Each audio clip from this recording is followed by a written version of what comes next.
जैसा कि इस एपिसोड में आज हम देखने वाले कि बेंटिनेशन की हाथ सॉन्डर काट देता है, जिसके बाद ओमिटिक्स दूसरी डायमेंशन पर पहुंच जाता है। और बेंटिनेशन के हाथ तो यहाँ पर कट गया था, तो आखिर किस तरीके से कट गया और बेंटिनेशन नॉलवेट में भी पहुंच जाता है और बेंटिनेशन के पास एक हाथ भी नहीं है और उसके पास ओमिटिक्स भी नहीं है। तो ये पूरे एपिसोड खतरनाक होने वाली है, तो एपिसोड के एंड तक जरूर से देखना। तो चलिए इस एपिसोड को शुरू से देखते हैं। सो एपिसोड की शुरुआत में हमें बेंटिनेशन दिखाया जाता है जो स्पायरमॉन्क में ट्रांसफॉर्म होकर स्पीड में भाग रहा होता है। बेंटिनेशन को पीछे से फॉलो कर रहा है और उससे बचने के लिए बेंटिनेशन भाग रहा होता है। काफी भागने के बाद थक जाता है और यहाँ पर सांस फेरने लगता है, लेकिन तभी पीछे से दीवार को तोड़ते हुए बाहर निकलता है संडर। अब संडर के हाथ में एक कुल्हाड़ी था जो बेंटिनेशन को खत्म करने के लिए काफी था। अब संडर कहता है कि मुझे ओमिटिक्स का तलाश है और वो तुम्हारा पास है, वो ओमिटिक्स मुझे हवाले कर दो। अब तुम सभी लोगों को संडर के बारे में बता दूं कि संडर पैसे के लिए कुछ भी कर सकता है और इसीलिए ओमिटिक्स का कीमत बहुत ज्यादा था और ओमिटिक्स को लेने के लिए अब बेन का पीछा पड़ चुका है। जिसके बाद संडर बेन का काफी धुलाई भी करता है। अब बेंटिनेशन जीत नहीं पाता है, इसलिए ह्यूमंगसौर में ट्रांसफॉर्म होके उसको पीटने वाला होता है। तभी प्रॉब्लम खड़ी होती है और उसकी ओमिटिक्स के चार्ज खत्म और वो नॉर्मल फॉर्म में आता है, जिसको देख के बेन को भी काफी गुस्सा आता है ओमिटिक्स के ऊपर। अब संडर कहता है कि अब तो मैं तुम्हें हरा ही सकता हूँ ना, लेकिन बेंटिनेशन कॉन्फिडेंस के साथ कहता है कि तुम मेरी कलाई से ओमिटिक्स निकाल ही नहीं सकते हो। अब संडर भी गुस्से में आता है, अपनी कुल्हाड़ी से उसके हाथ में मार देता है। यहाँ पर एक एनर्जी ब्लास्ट होती है जिसमें हमें दूसरी तरफ देखा जाती है बेन को ही, जो अभी अभी सोकर उठा होता है। अब उठने के बाद देखता है कि इधर उधर एक ही सुनसान जगह पर आ चुका है और वो पूरी उठ के इधर उधर देखने लगता है। तो कुल्हाड़ी ओमिटिक्स में लगने की वजह से यहाँ पर वो नॉलवेट में पहुंच चुका होता है, जिसके बाद वो अब डर जाता है क्योंकि अब नॉलवेट से कोई भी यहाँ पर वापस आ नहीं सकता। तो बेंटिनेशन अब डर जाता है। अब बेंटिनेशन चलते चलते किसी तरीके से वो वापस अर्थ में जाना चाहता है और जा रहा होता है, लेकिन तभी नॉलवेट में काफी सारे एलियंस जो खतरनाक एलियंस थे, अब उन सारी एलियंस बेन के ऊपर हमला करने लगते हैं। अब जिसको देख के बेंटिनेशन भी अब उसके साथ लड़ाई करने के लिए ओमिटिक्स को यूज करने लगता है, लेकिन तभी उसके हाथ तो नहीं होता, एक हाथ कट गया था और उसके पास ओमिटिक्स भी नहीं है। लेकिन एक प्रॉब्लम थी, बेन को ये हाथ अब महसूस तो हो रहा था, लेकिन उसके पास हाथ नहीं था और ओमिटिक्स भी नहीं था। सारी एलियंस से बचने के लिए यहाँ से भाग जाता है क्योंकि वो ओमिटिक्स तो उसके पास नहीं है, तो इस तरीके से उन सारी एलियंस को वो जीत नहीं सकता और इसीलिए भाग जाता है। अब दूसरी तरफ संडर के पास बेन की एक हाथ था जिसके पास ओमिटिक्स है। संडर ले बेन की हाथ काट कर यहाँ पर अपने जगह पर रख के यहाँ से लेके चले जाता है। रास्ते में बताता है कि ओमिटिक्स को मुझे काफी कीमत मिलेगी। बेंटिनेशन को फाइनली उसने हरा कर उसकी एक हाथ को काट कर भी यहाँ पर लेके जा चुका है। अब बेंटिनेशन को अपने हाथ तो फील हो रहा था और इसीलिए उसके हाथ यहाँ पर हलचल होने लगता है और संडर को मुख में जाके यहाँ पर कुछ पंच मारता है, जिसके बाद वो हाथ नीचे गिरता है। अब संडर भी यहाँ पर उस हाथ को पकड़ नहीं पाता। अब वो हाथ यहाँ से इधर उधर आप खुद ब खुद चल के यहाँ से चला जाता है क्योंकि बेंटिनेशन को नॉलवेट में होते हुए भी वो अपने हाथों को फील कर पा रहा था, लेकिन उसके हाथ तो वहाँ पर नहीं था, इसीलिए वो अपने हाथों को कंट्रोल करते हुए यहाँ से रास्ते में अकेले चले जाता है। अब सबसे बड़ी प्रॉब्लम ये है कि बेंटिनेशन के पास ओमिटिक्स तो नहीं है, लेकिन अर्थ पर उसकी एक हाथ है जिसके पास ओमिटिक्स है। अगर कोई भी इसको उठा लेगा तो उसके ओमिटिक्स को पावर यूज कर सकता है। दूसरी तरफ बेंटिनेशन उस नॉलवेट में काफी मुसीबत झेल रहा होता है क्योंकि तुम सभी लोग को पता है कि नॉलवेट में कितना ज्यादा पावरफुल एलियंस होते हैं और काफी मुजरिम भी होते हैं, जो बेंटिनेशन को काफी एलियंस पीछा करते हैं। बेंटिनेशन भाग रहा होता है, लेकिन वो हाथ यहाँ से चलते चलते वहाँ पहुँच जाता है और एक डॉग उस हाथ को यहाँ पर मुख में चेप के लेके यहाँ से भाग जाता है। लेकिन तभी दो लड़के उस हाथ को देख लेते हैं और उस डॉगी से छीन लेते हैं, जिसके बाद दो लड़के उस ओमिटिक्स को उठा लेते हैं और ओमिटिक्स को यूज करने लगते हैं। अब उन दोनों लड़के को तो ओमिटिक्स यूज करना नहीं आता और रैंडमली उन सभी लोग यहाँ पर दबा देते हैं। तभी उन सभी लोग के सामने बिग चिल का हाथ बन जाता है। अब बेंटिनेशन भी यहाँ से उस एलियन से डर के मारे भाग रहा होता है, तभी वो बन जाता है बिग चिल में। अब बिग चिल में ट्रांसफॉर्म होने के बाद कहता है कि ओके ठीक है, तो अब तुम सभी लोग को बुरी तरीके से पिटने का वक्त आ चुका है। अब वो बिग चिल का पावर यूज करके जो भी एलियंस ने उसको पीछे से भगा रहा था, तो बेंटिनेशन वहीं पर पहुंच के इन सारी एलियंस को बुरी तरीके से पीटते हुए मारने लगता है। बेंटिनेशन सोमफायर में ट्रांसफॉर्म होकर आग निकलने लगता है। अब वो लड़के के हाथ में जो सोमफायर के हाथ था वो भी आग निकालता है, जिसको देख के दोनों लड़के भी यहाँ से भाग जाता है। अब बेन टेनिसन जेट रे में ट्रांसफॉर्म होकर उन सारी एलियन से बचते हुए यहाँ से भाग जाता है। अब हवा में उड़ रहा था तभी जेट रे की हाथ सीधे पहुंच जाता है जूली के पास और जूली को पकड़ लेता है।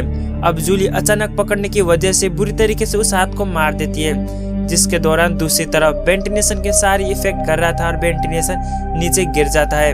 अब वो अपने नॉर्मल फॉर्म में होता है। बेन को अपने हाथों को फील हो रहा था और इसीलिए उसको दर्द भी होता है। अब कहता है कि पता नहीं कि कौन मुझे मार रहा है। दूसरी तरफ जूली के सामने ओमेटिक्स वाला हाथ था। अब जूली भी समझ जाती है कि बेन टेनिसन तो कुछ हुआ है और इसीलिए इसका हाथ यहाँ पर है। अब जूली भी डर जाती है और उस हाथ को लेके चले जाती है कैबिन के पास और सारा सच बताने लगती है। अब ये कैबिन उसके हाथ देखने के बाद काफी हंसता है क्योंकि कैबिन को काफी अच्छा लग रहा था, लेकिन ग्वेन बताती कि पता नहीं कि बेन सही सलामत होगा भी या नहीं। अब ग्वेन कैबिन को बताती कि तुम जैसे करके भी बेन को वापस लाओ नलवेड से। अब कैबिन बताता है कि बेन टेनिसन एक डायमेंशन में फंसा है, इसको हम जल्दी से यहाँ पर ठीक कर सकते हैं, लेकिन हमें कुछ टाइम की जरूरत पड़ेगी। अब ये सभी बातें कर रहे थे, लेकिन तभी वहाँ पर सोल्डर ओमेटिक्स को स्कैन करते वहाँ पर पहुँच जाता है और वहाँ पर पहुँचने के बाद इन सब के ऊपर हमला कर देता है और बताता है कि तुम सभी लोग के साथ मेरी दुश्मनी नहीं है, मुझे बस वो ओमेटिक्स दो। लेकिन जूली बताती है कि तुम्हें यह ओमेटिक्स कभी भी नहीं मिलेगा। कैबिन बेन टेनिसन को वापस लाने के लिए यहाँ पर कुछ जुगाड़ कर रहा होता है, तो दूसरी तरफ सोल्डर पहुंच जाता है बेन टेनिसन को ओमेटिक्स लेने के लिए और इसीलिए ग्वेन टेनिसन बेन को ओमेटिक्स बचाने के लिए उसके साथ लड़ाई करती है। ये लड़ाई उन सब के बीच में एक आइकनिक लेवल की थी। सोल्डर ओमेटिक्स को पाना चाहता था, इसीलिए उस सब के साथ भिड़ जाता है। अब जूली के पास कोई हथियार नहीं होता और इसीलिए बेन टेनिसन का ही वो हाथ यूज करती है और डायमंड हेड में ट्रांसफॉर्म होती है, जिसके बाद दूसरी तरफ बेन भी डायमंड हेड में ट्रांसफॉर्म होता है। उसके आसपास भी काफी सारे एलियंस ने उसको घेर चुका था जो उसको खत्म करने वाला होता है।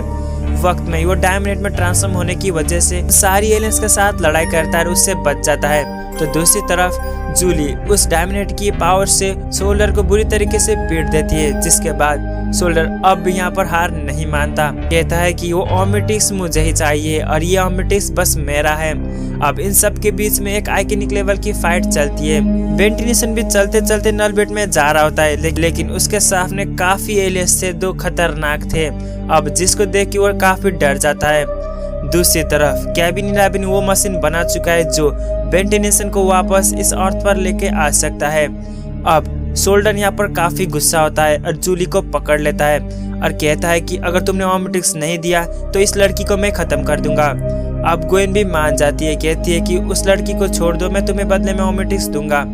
अब ग्वेन टेनिसन उसकी ओमेटिक्स देने वाली होती है, लेकिन तभी कैबिन 11 उस पावर को एनर्जी यूज कर देता है उस ओमेटिक्स के ऊपर और इसीलिए यहाँ पर फिर से एक धमाका होती है, जिस धमाके में सभी लोग लपेट में आती है और काफी दूर जाके गिरते हैं। लेकिन तभी वहाँ पर ब्लास्ट होता है और बेन टेनिसन यहाँ पर एंट्री होती है और बेन टेनिसन फाइनली अर्थ पर आ चुका है। लेकिन एक प्रॉब्लम फिर से होती है, बेन की हाथ अभी भी अर्थ पर नहीं आया है, उसका हाथ अभी भी कटा हुआ है, जिसको देख के बेन टेनिसन तो खुश होता है, लेकिन एलियंस में ट्रांसफॉर्म हो नहीं सकता। अब संडर उसके साथ यहाँ पर लड़ाई करता है, जिसमें बेन टेनिसन बच जाता है। अब संडर के स्कैनर में भी ओमेटिक्स का लोगो नहीं था और इसलिए कहता है कि ओमेटिक्स पता नहीं किधर गया। अब कैबिन उसको समझाता है कि ओमेटिक्स यहाँ से चला गया।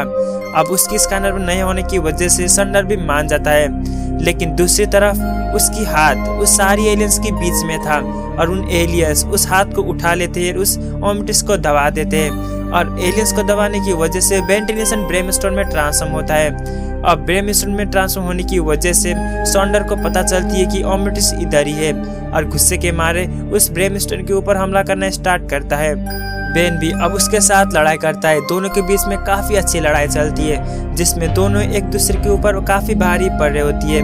ग्वेन कैबिन भी बेन को साथ देती है और उसके साथ लड़ाई करते हैं। काफी लड़ाई करने के बाद कैबिन को पता चलता है कि अब बेन की हाथ को वापस लाने का एक ही तरीका है कि बेन को जिसने प्रॉब्लम शुरू किया है उसे से सॉल्व कर सकते हैं, यानी कि कुल्हाड़ी से फिर से बेन के हाथ पर यहाँ पर मारे तो बेन टेनिसन के हाथ वापस आ सकता है। इसलिए उस सबको संडर की कुल्हाड़ी चाहिए, लेकिन कुल्हाड़ी तो उस संडर के पास है, जो उस सभी लोग हासिल करना नामुमकिन जैसा ही है। बेन ह्यूमंगस में ट्रांसफॉर्म होता है, उसके साथ लड़ाई करता है और वो एक में ट्रांसफॉर्म होकर अपनी सोनिक की पावर यूज करके उसके साथ लड़ाई करता है, जिसमें उसको काफी डैमेज देके उसको हरा देता है। अब संडर तो बेहोश हो चुका था कुछ टाइम के लिए और इसीलिए उसके कुल्हाड़ी को उठाकर बेन, गोइनर, कैविन और जूली उन सबके सामने यहाँ पर पहुंच जाते हैं। अब कैविन रॉबिन उसी कुल्हाड़ी से बेन टेनिसन को उस एनर्जी में रख के यहाँ पर मारना होगा। अगर उन सभी लोग ने एक भी मिस्टेक कर दी तो बेन टेनिसन को हाथ चला जाएगा, जिसके बाद हमेशा के लिए बेन टेनिसन एक हाथ ही होगा और इसीलिए कोई भी मिस्टेक नहीं कर सकती है। उन सभी लोग इसी के बारे में डिस्कसिंग कर रहे होते हैं, लेकिन तभी संडर उठ जाता है। अब संडर उस सब के ऊपर हमला करने के लिए फिर से वहाँ पर पहुँचने वाला होता है। तभी ग्वेन टेनिसन उस कुल्हाड़ी को उठाती है और बेन के हाथ में मार देती है, जिससे एक एनर्जी यहाँ पर ब्लास्ट होती है, जिस एनर्जी में संडर उसकी कुल्हाड़ी यहाँ से चले जाता है नॉल बेड में और बेन टेनिसन का हाथ वापस आ जाता है, जिसको देख के सभी लोग काफी खुश होते हैं। लेकिन दूसरी तरफ उस संडर के सामने काफी एलियंस थे और उन एलियंस ने संडर की उस कुल्हाड़ी भी अपने कब्जे में ले चुके थे और संडर को बुरी तरीके से यहाँ पर खाने वाले होते हैं। इसी के साथ ये एपिसोड खत्म होती है। तो ये वीडियो कैसी लगी कमेंट में जरूर से बताना और चैनल पर नए हो तो चैनल को सब्सक्राइब भी कर लेना और ऐसे और भी वीडियो देखना चाहते हो तो मेरे चैनल पर ऑलरेडी वीडियो है, जाके देख सकते हो। और आपको क्या डाउट है वो कमेंट में जरूर से बताना, रिप्लाई 1 मिनट के अंदर ही अंदर आ जाएंगे, इसीलिए मैं काफी एक्टिव हूँ। तो आप कमेंट में जरूर से बताना कुछ भी प्रॉब्लम हो तो। तब तक के लिए बाय बाय।